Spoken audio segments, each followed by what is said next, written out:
Thank you so much for coming. I'm gonna play the trailer first. Is that all right, or is that embarrassing? No, Some it's people, not. some people will be like, "Oh, I don't wanna watch my own trailer." I But mean, but we're gonna. I don't know. It's like hearing your I'm own not an voice. actor do this. Yeah. Well, some people will also be like, "I don't want to hear my own voice." You know, Kaya, enough. Oh my God, lady. She's a little baby. All right, here. Let's start here. لكن تضغطي وما تحاولي ما تنزفيش يعني حاولي انك تسكري الجو. تمام السيارة جاية. الو طوارئ الهلال الاحمر رام الله الضفه الغربيه عمر معك تفضل. الو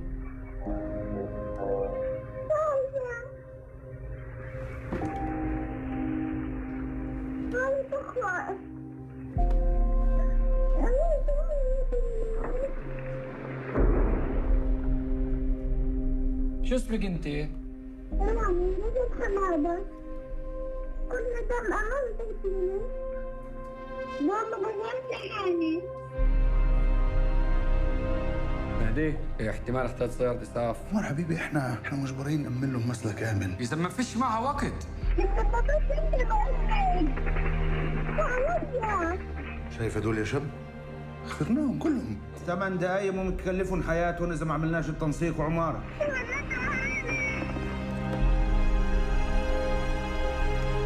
They are shooting at a car with a little girl inside. Can you imagine that? So do something. اسكتونا انت في التمهيدي؟ في توفى مراتي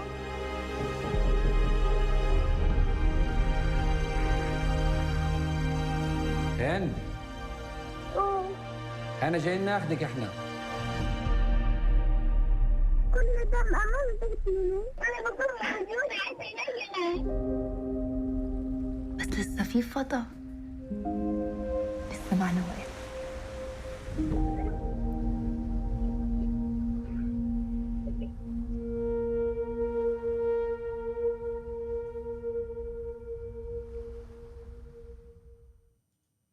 All right. So What's been happening in the sorry. Okay. So that's the voice of Hind Rajab, and today we have Kaouther Ben Hania. Am I saying it correctly? Yes. How would I? Okay, is that good? All right, perfect. I'm a little nervous. I'm sorry. I'm a little emotional as well. I covered the story as it was happening, as it was unfolding in real time. There's a point of it where they actually talk about how they're going to release it on the internet, and I remember like seeing the story materialize in real time. Talking to some of my friends that were also at Al Jazeera, and I will say that right off the jump, I watched it, and I haven't cried this much in years, and that even includes like in the real time coverage that I have been doing over not just the story of Hind Rajab, but also there are thousands of Hind Rajabs, tens of thousands of Hind Rajabs in Gaza and beyond, and this was very emotional, very impactful, and there you used the actual audio of Hind in the movie for those of you who don't know. But yeah, thank you so much for coming on. I have a lot of questions for you, but the introduction that I wrote out is today we're joined by Academy Award nominated Tunisian filmmaker Kaouther Ben Hania and the wonderful cast behind The Voice of Hind Rajab, a film about the 5-year-old girl who was murdered in the hands of the Israeli occupation forces in Gaza. Hind Rajab was trapped in a bombed-out car surrounded by her slain family members while Israeli tanks and soldiers shot 355 rounds into the vehicle. The film covers the harrowing perspective of the first responder call center workers in Palestine trying to communicate with Hind for hours while working their way through Israel's multi-layer bureaucracy to send medical help. In total, 9 civilians were murdered, including the ambulance driver who came to rescue Hind. So, thank you so much for coming on. Thank you for having me. Of course. This is so right off the jump, there's actually some interesting controversy surrounding even the attendance at the Oscars.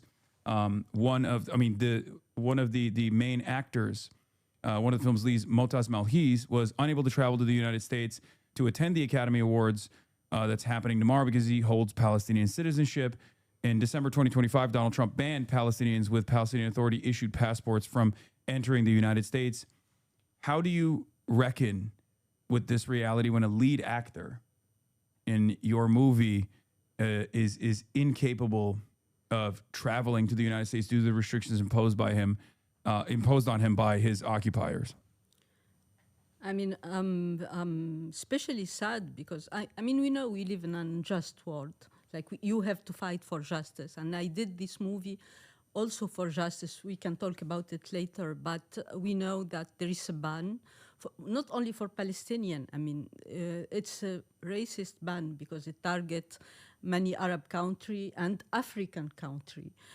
So if you are born in one of those countries and you need to travel, the system is already rigged. So all my 4 Palestinian actors are Palestinian, but the 3 other actors have other passport citizenship.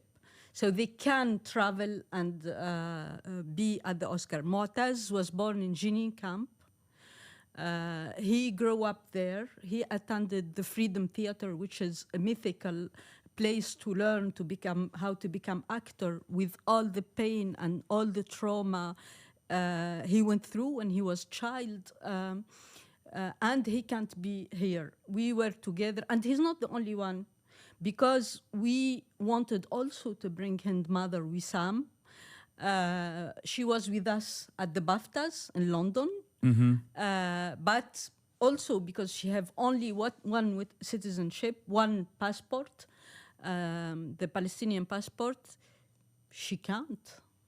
Yeah. No, it's an ongoing injustice in many ways that I think like a lot of Westerners, a lot of Americans don't even comprehend.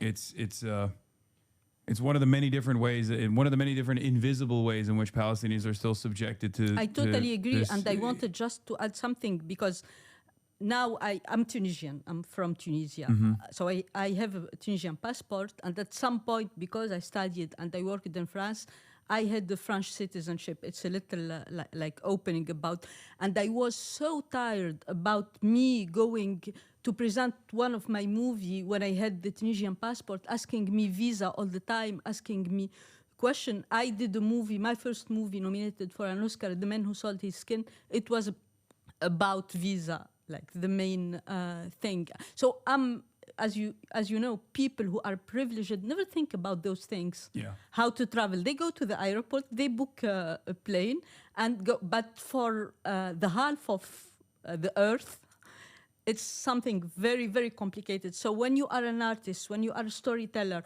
when you are a professor, it's very complicated to travel, to meet other people.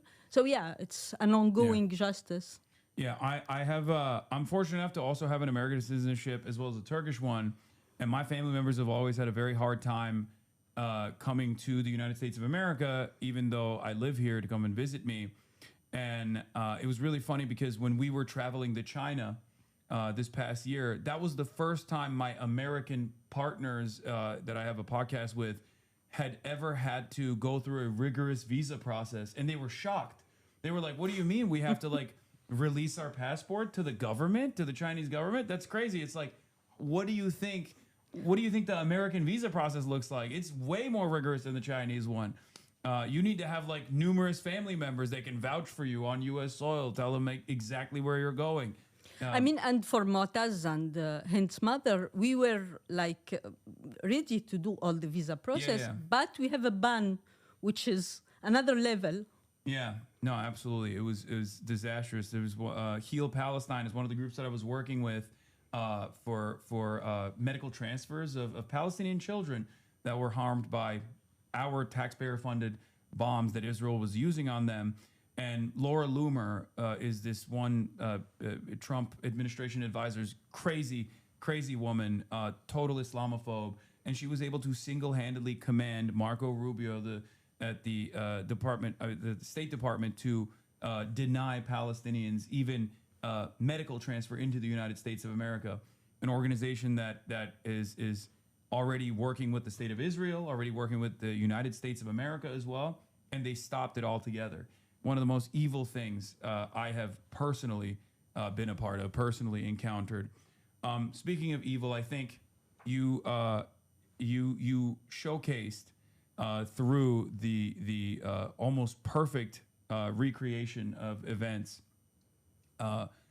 the way the ominous presence of Israel at every step of the way in every aspect of Palestinian existence. One of the things that I thought was very fascinating was much like Zone of Interest, Israel is ever present. And we have the producer of Zone of Interest here.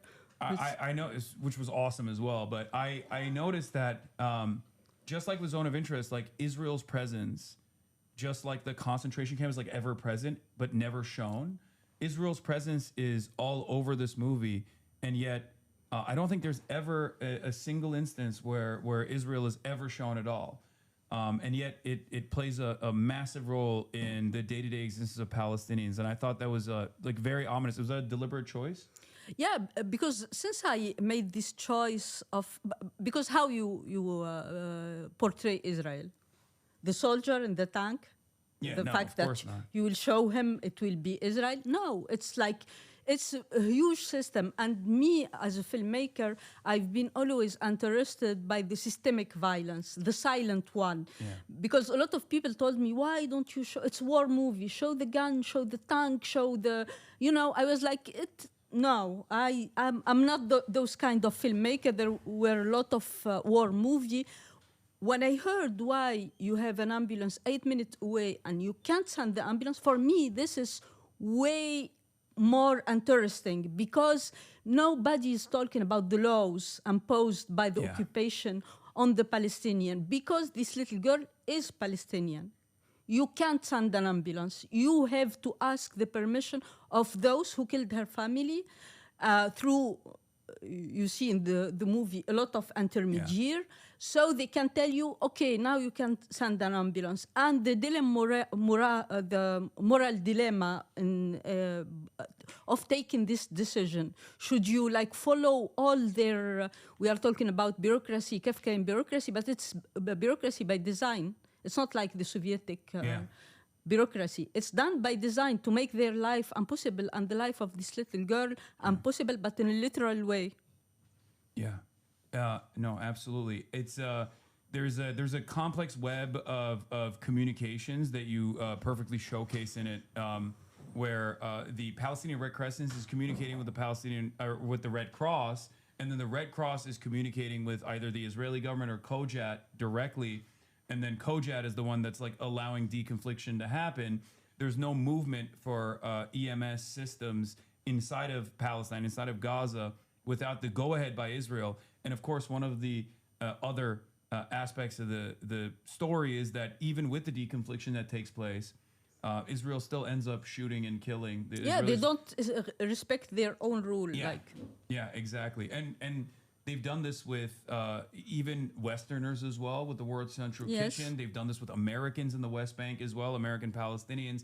And there is, I mean, it is almost ironic that that same system of enforcement that reaches far beyond the occupied territories that are illegally occupied by Israel, but also even to the United States of America, and that even continues with the travel restrictions that were implemented that made it so that Hind's mother could not make it to the Oscars this year. And it's gotten worse, ironically enough, because last year I had everyone from No Other Land, their whole family was here. And they're also on a Palestinian passport. So like, while the crisis has grown, while the death tolls have grown, the way that America responds has gotten even worse. Yeah, it's unimaginable. So you were, before attending Venice, you were receiving countless attacks. Even this week, pro-Israel groups are targeting the film. Now, Congress has introduced the Justice for Hind Rajab Act in response to the film. How does it feel to make a piece of art so powerful that the U.S. government is playing a role in finally responding to this unconscionable murder?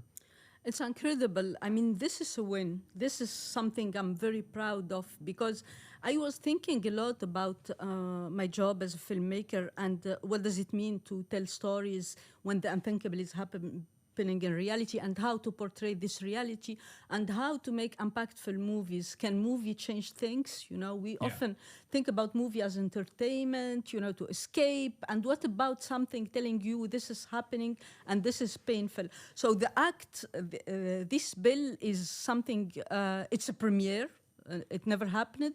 And it's something about justice and accountability, not only for Hind Rajab. The bill have the name of Hind Rajab, but it's also something about the thousand of the killed children and civilian. And it says something, as you said, we are in things are getting worse, but we have like a glimpse of hope because we have this act. It's something starting right now.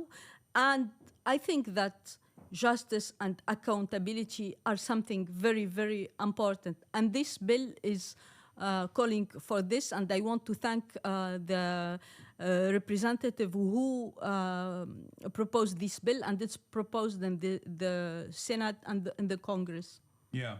If the congressional act is passed, the bill will require Marco Rubio and Pete Hegseth to produce a report within 45 days that explains whether or not this murder violates the U.S. Foreign Assistance Act and the Leahy Law. These are two things that would actually render all aid to Israel inoperable in our state. And there are already laws in the books. We've just never applied them over the course of the last 2.5 years where Israel was conducting this genocide. Some members of Congress are eager to see justice, yet since October 7, the United States has sent $21.7 billion to the state of Israel. But there is another bill, stop, block the bomb, bill. Block the bombs as well. But as far as things goes, we were talking about art's impact and your role to play. Do you feel like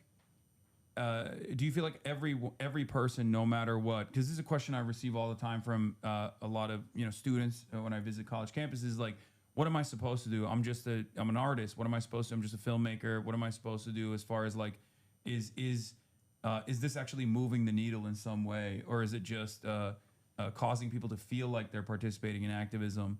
Do you have a message for people like that? I did this movie because I felt helpless. And when you feel helpless, you should feel angry because you are not helpless. I mean, we are talking today about a bill, with the name of this little girl, a bill for justice and accountability. So I think anybody who can think that they are helpless, they should canalize their anger about being helpless in something. Anybody can do something. And I believe really in the power of the collective action. And this movie, it was a great journey because when people watch it, it's like witnessing a crime. When you witness a crime, you feel responsible, You should do something. So I have a lot this question, like after the screening, what can I do? And I always tell everybody, you can do something. Talk to your representative. You can donate. The smallest thing you can do can have a huge effect. It's better than saying, I can't do anything and things are the way that they are. Yeah. This is a question that I ask people like Bilal Khaled as well, who's from Gaza, who's a Palestinian photojournalist, very famous. And I interviewed him in Doha. He had escaped Gaza with most of his family, but some of his family still remain behind. And I asked him like how he felt about the situation. Is there like, do you feel conflicted, or is there like a sense of shame almost? This is something that I've heard from a lot of people that do a lot to broaden the outreach and broaden awareness.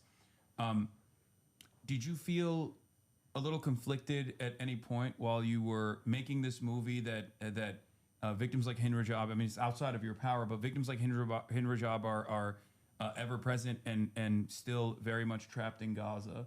Like, was that a part of? Did that play a role in your creative process? Did that change the dynamic a little bit for you at all? Like, why specifically Hind Rajab, not? No, just in general. Like, was that? did that complicate things for you? That like this is a real story of a real person that you were shedding light on, and like initially, I believe their family was still stuck in Gaza as well. No, they've been evacuated. Hind mother and her family.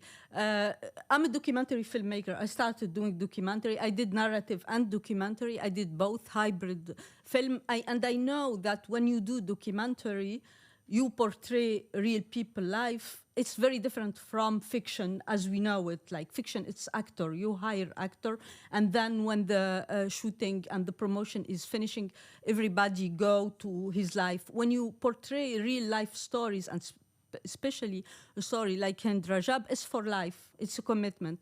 Like I knew when I picked up the phone in the beginning, because I was asking myself, I mean, this story affected me beyond words. So, and as I said, I felt helpless, I felt angry, and I thought, what can I do? I'm a filmmaker. I have the tools to tell story, but I have no legitimacy. Like who I am to tell this wonderful little girl from Gaza. So the first thing I did is to call her mother, to call the family. And we had a long conversation about Hind, and one of the first things she told me, she talked about justice. I want justice for my daughter, and if this film can help in a way, please do it.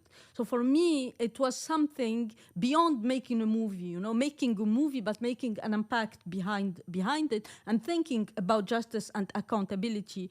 So, I mean, the idea to tell how to tell this story, this was my job as a filmmaker, asking myself what is the best way to tell this story. And it's a very complicated thing when you think about it, because as I said, it's a real story, it's a war crime, and also it's an open wound. It's very sensitive, but at the same time, I was afraid to maybe I'll not do a very good movie, or it will be not so all those elements, but not doing the movie wasn't an option for me. Like I needed to do it now. Ask me why, because a lot of people told me wait, like the movie we see about World War II, wait several years, and then you will things will settle down. And I was thinking,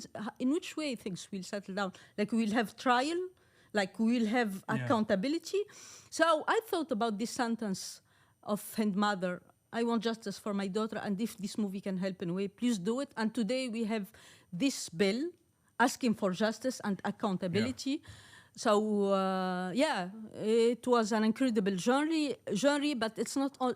It's only the beginning, I think. Yeah, there's also the Hind Rajab Foundation as well. That's that documents the numerous war crimes that the Israeli occupational forces have documented themselves on their social media, and then released that information to European and other governments around the world, if there are dual citizens that have participated in these war crimes. So it's one of the many different ways where people are seeking out justice. I do want to talk about utilizing Hind Rajab's own voice in this. What was the decision-making process there? Like what made you want to use her voice while also utilizing very talented actors to portray the other individuals involved?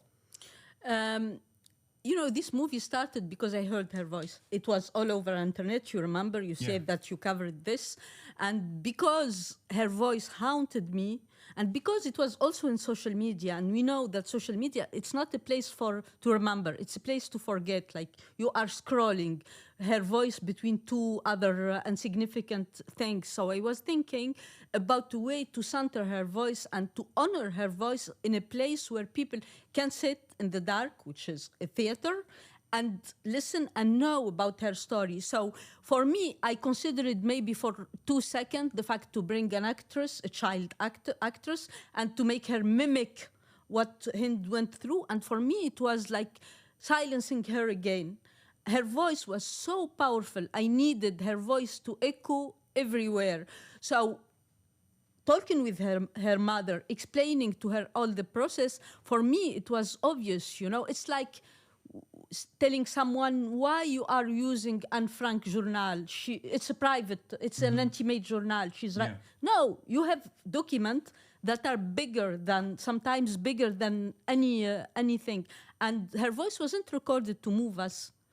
Her voice was recorded because she called the call center, the Palestinian Red Crescent, and they record all the phone calls. So it was recorded because it happened. So what you do with this? Was the question I asked myself. No, it was the most impactful moment for me, like the shifting over with the phone camera to showcase the actual people. I mean, I'm still getting chills when thinking about it. Like, you have to tell me what you thought about the movie. I loved the movie. It was incredible. Like I said, I've covered these things every single day for the past 2.5 years, and I've been an anti-Zionist a public speaker against Israel for a decade plus at this point, and day in, day out, covering the atrocities, talking to some of the journalists, some friends that I had that passed away, some fans that I had in my community that were also content creators that were killed by Israel in the process. I feel like it has this weird effect on your humanity and the way that you receive this information, because I feel like I have a job to do, and my job is to like educate people to the best of my ability in the moment, and like I'm constantly battling people who are coming into my community with a lot of hatred towards Palestinians, with a lack of information. So I felt like I did not have the opportunity to fully let the emotional toll take its place until I watched this movie, and it was very powerful. Like I said, I don't cry too much. I'm not a big crier at all. It's not like on some toxic masculinity thing either. But the moment that, there were a couple moments where I was tearing up, but the moment that I actually started bawling like a baby was when you had this brilliant instance of cinematography where you have a phone camera that's filming the Palestine Red Crescent individuals in Ramallah, in the Ramallah call center. And through the lens of that phone camera, you see the actual people that were filmed in the exact same way that you have recreated. And it reminds people that this is a real story, and it's a 100% faithful adaptation of exactly what took place. And it hits you like a truck, where you're like, I'm not watching a movie. This is not, there's a narrative through line here, but this is not actually a movie. This is real life. This is a thing that actually happened. So that was very powerful, in my opinion. That was like the moment where I just, again, started crying like unstoppably. But yeah, it was great. I don't know if that's soft or if that's wrong, if there was a better way to consume it, but that was, for me, that was there is no a specific way, Yeah. Yeah. So going back to the Hind Rajab incident, though, given that there are so many instances of violence that have taken place, what was it specifically about Hind and her voice that caused you to think this is what I want to cover and show the rest of the world? It wasn't like I was looking for something and I found it, or I was picking. I was about to start another movie that I've been writing for several years. It was financed, and we were about to start the pre-production. And at the same time, I was glued to the news, following what was happening in Gaza, and thinking about what can I do? We all feel like angry, and I was scrolling on social media, and I heard Hind's voice. And since it was like I couldn't unhear it, so I stopped the other project, the other film. I put it aside, and I started working on the Voice of Hind Rajab, because for me, I couldn't do any other thing. Like, when you hear her voice, there is something, that at least for me, that happened to me, that I couldn't do the other movie or go on with my daily life. And so, yeah, it was, I think, something deeply infuriating about injustice in this world. And I needed to, to do this movie, to share all the anger I felt and all the sadness I felt with audience all over the world, and to honor her voice and to remember this little girl. And not only her, when you talk to her mother, she always said, my daughter is not the only child. She was recorded. Yeah. So think about the thousand and the thousand and the thousand. And you said you cried. Multiply that pain with the number of all those children. You think that there is a human heart can stand, like with this? And this is why a singular story can be powerful, because through this singular story, you can think about the extent that happened around, Yeah. No, absolutely. So you chose not to accept the Most Valuable Film Prize at the Cinema for Peace Gala. Under what conditions would you have considered accepting it? And if you win tomorrow, will you accept the Oscar? I'll not win tomorrow. I know it. For the prize, Most Valuable Movie of the Year, it was a very special award because that room was full of politicians. Mm-hmm. A lot of them, they gave cover for the genocide in Gaza. And there was something about using cinema to absolve themselves, and I was, no, I'll not be part of this. And always I remember Hind's mother word, I want justice for my daughter. So you want peace? You guys are talking about peace. And in general, I get very suspicious when I have the word peace in the name of something. Yeah. There is something always. So I was thinking that if you want peace, let's have some accountability. Where are the guys who killed Hind Rajab, the person who gave the order? Not only Hind Rajab, all her family, the paramedic who came to save her, Ahmed Madhoun and Yusuf Zainu. I mean, and not only them. If we talk about peace, you can't have peace without accountability. It's not like a step you can skip. No, absolutely. The film has been embraced by international film festivals, but much like other Palestinian films, like No Other Land, it faces challenges in U.S. distribution. Can you speak about the industry's reluctance to support Palestinian stories like this one? I think that there is something shifting. The industry is still very conservative. Yeah. But people want to hear the Palestinian perspective. There is curiosity. And this year, there was not only my movie, but two other wonderful movies, Palestine 36 and All What Is Left of You, done by two wonderful women Palestinian director. And there is a hunger for to know the Palestinian story and the Palestinian perspective. I mean, the market is very scared, and because, we talk about the market because we live in this world where when you do a movie with no star and with subtitles, Yeah. you can stay in a very small place, in a niche place. So you have to fight also to show your movie. Mm-hmm. Like my movie, we were thinking if it was another topic, not about Gaza, not about Palestine. We had the longest standing ovation in Venice Film Festival. We had a big award in Venice Film Festival. And, with all the award track record, you will have the biggest studio who wanted to distribute your movie. It wasn't the case.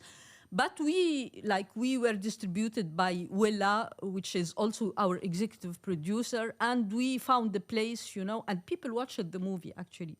Here in the United States, I was in a lot of screening, doing Q&A, and the other day I was in the supermarket and I was asking for, I don't know, something, and the guy in the supermarket told me, you are the director of this movie. This movie changed my life. Like, Wow. he was a young guy, you know, very, and it touched me. Like, he was almost crying. So for me, all this, as I told you, you know, we'll not win tomorrow, but we already won. Like, for me, it's. Why do you think you won't win tomorrow? You keep saying that. This is the Because second time. because I've been nominated twice before. You know, I'm like that too, though. I'll always be like, no, until it's done. And I'm like, no, that's not. Stop saying it. I don't know. Is that because you are superstitious. Yeah. Me, I'm being a realist. Like, Oh, okay. So you're not being superstitious. no, I'm not superstitious. Okay, I am superstitious. Maybe it's a Tunisian thing. I don't know. Turkish people are very No, superstitious. we are related. We Yeah. are also very superstitious, but I'm trying like to be a little bit rational. Okay. But we are all superstitious in a way. So. Yeah.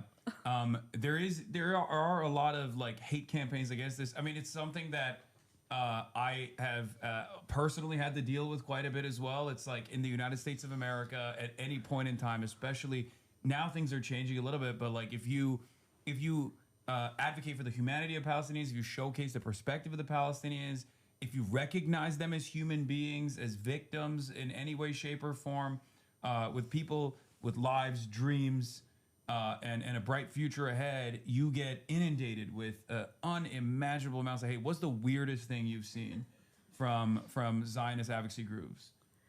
Like I've seen someone saying Layan, the cousin Cole, she's killed in the phone. Yeah. It's an actress. It's not true.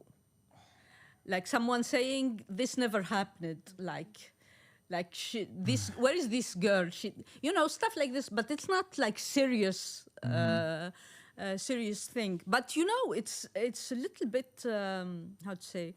When we did this movie, we were thinking about being scrutinized and being attacked, and we did everything in our power to make a bulletproof movie. Like we studied everything, and I think that's why we don't have an official response, because even the Israeli till now they are investigating this case, investigating themselves.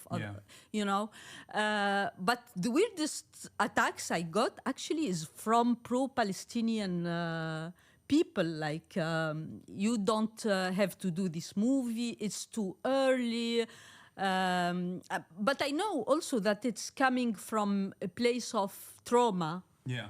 Like it's, you will tell our story, how you will tell it. And it started before those people saw the movie. Like there was a lot of suspicion around the movie. But then when they watch it, they change like the perspective.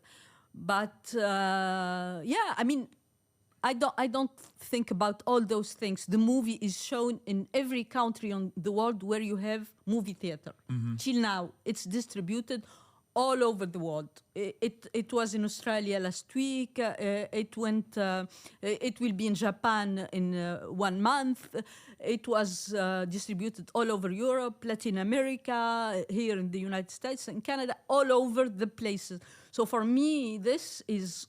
And we are nominated for an Oscar, which gives a huge spotlight. I don't care about the Oscars, It's not I need my Oscar thing, Yeah.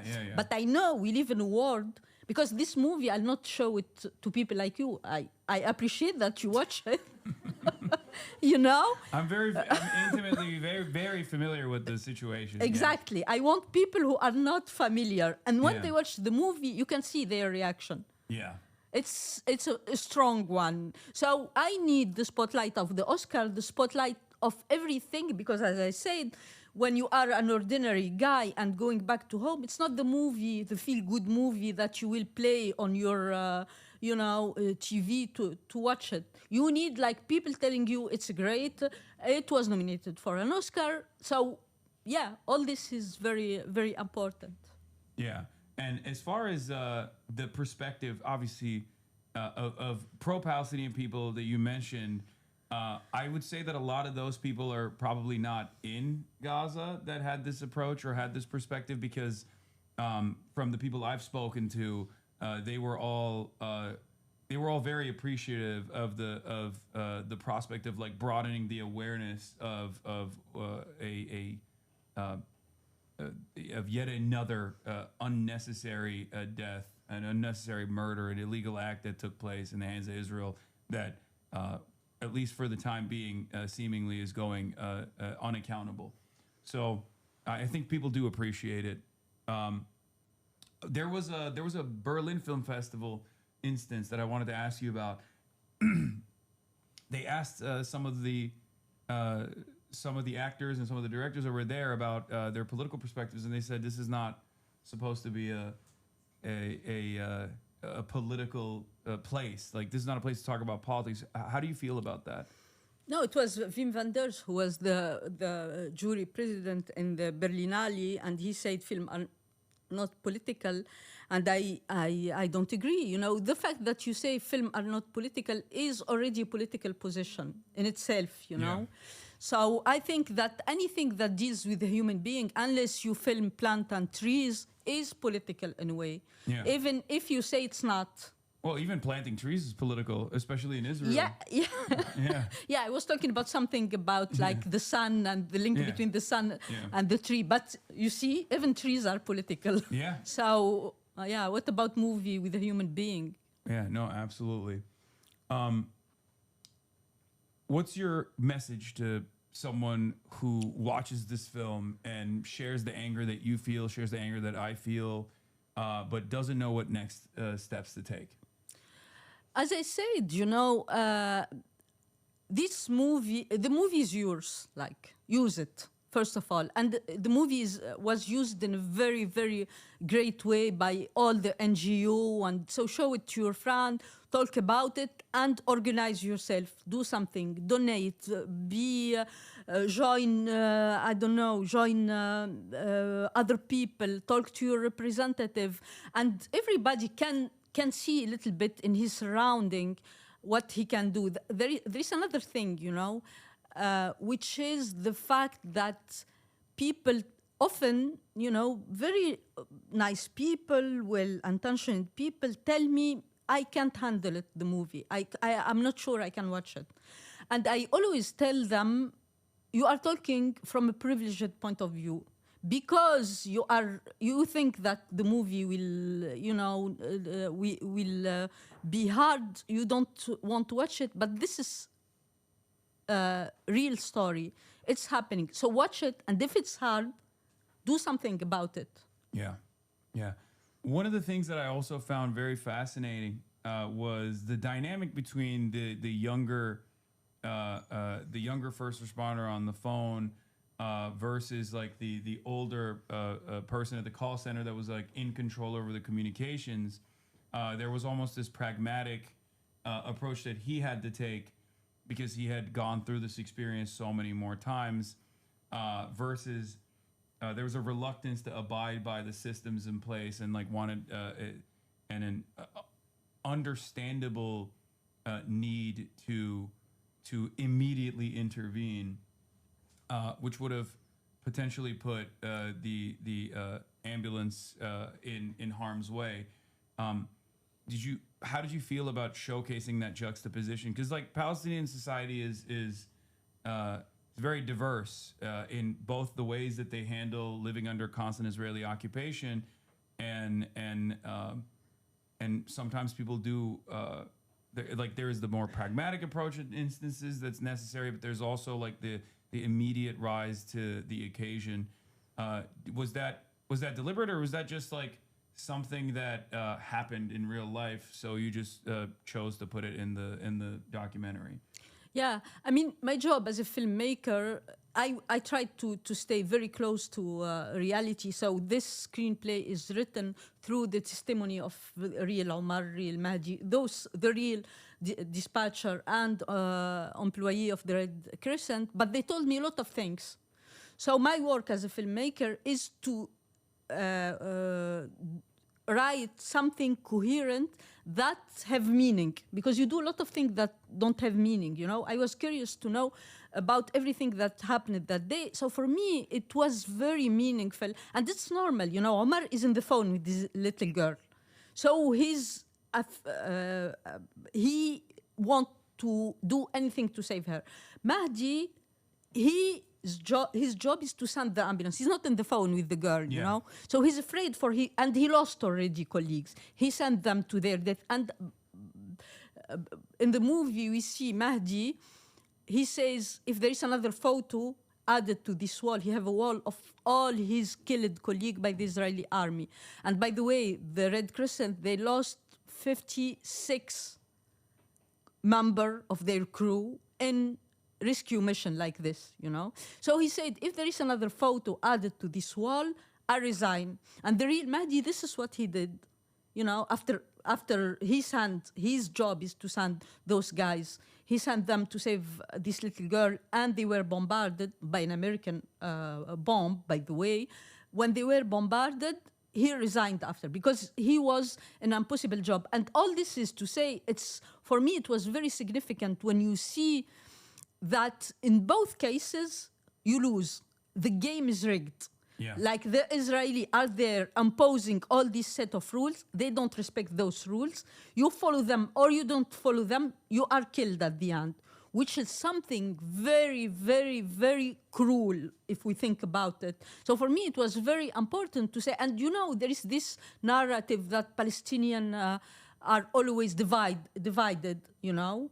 You can see that when you are occupied, you don't have much of choice, you know. So I needed to show, you know, how this systemic oppression, because the two guys wanted the same thing. They wanted to save this little girl.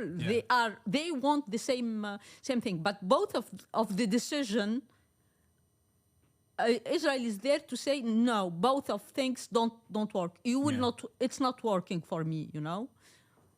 Yeah, no, but I'm just saying, like, I thought it was interesting that, like, yes, they're singularly focused on the same goal, which is saving Hind Rajab's life, but they had a different way of going about it due to lived experience, and yet, you know, they're still united under the same with the same singular goal, focus, because that's just what it looks like when you are living under constant colonial oppression.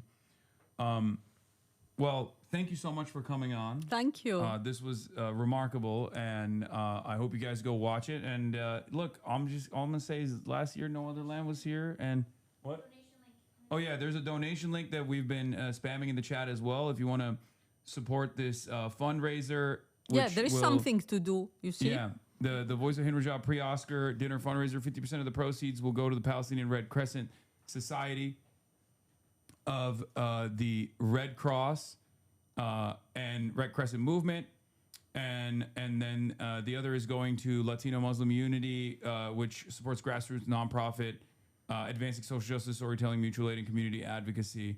That is for those who are being targeted by ICE here, because you know, it's that struggle that similar style of violence also exists here in the United States of America, maybe not to the same degree. And, you know, we work to try to make sure that it doesn't turn into that, and to try to put an end to all this pain and senseless violence. But yes, thank you so much for coming on. And this was wonderful. And I hope I did a decent job of trying to, you know, get your voice across. Thank you. Yeah, I already messed up with the camera because it was, you know, I'm in front of a director. I didn't even frame it correctly. I'm not working, so I don't. Okay. Yeah. What? Yeah. Oh, how can people watch the movie? The movie is still in some theater, but they can buy it in Apple TV, Amazon. It's available so they can. For streaming, they can buy it and watch it and share it and talk about it again, and meet together, watch it together. Yeah. It's a good experience. I mean, I've been in a lot of movie theater. People arrive together in group of friends, so they can watch it and they can talk about it after. Yeah, I would recommend watching it with someone who's like, at this point, still kind of questioning the Israel stuff. That's like, oh, but it's a normal country, right? Like it's it's our ally. If you have anyone that has any like doubt, this will clear all of their doubt about the violent nature of the Israeli occupation perfectly by focusing on one story, one injustice, but that covers all of the ever present and ultimately very violent systemic forces perfectly. Well, thank you so much. Thank you. All right. What? Oscars are tomorrow at 4 p.m. Yeah, Oscars are tomorrow at 4 p.m. Tune in, everybody.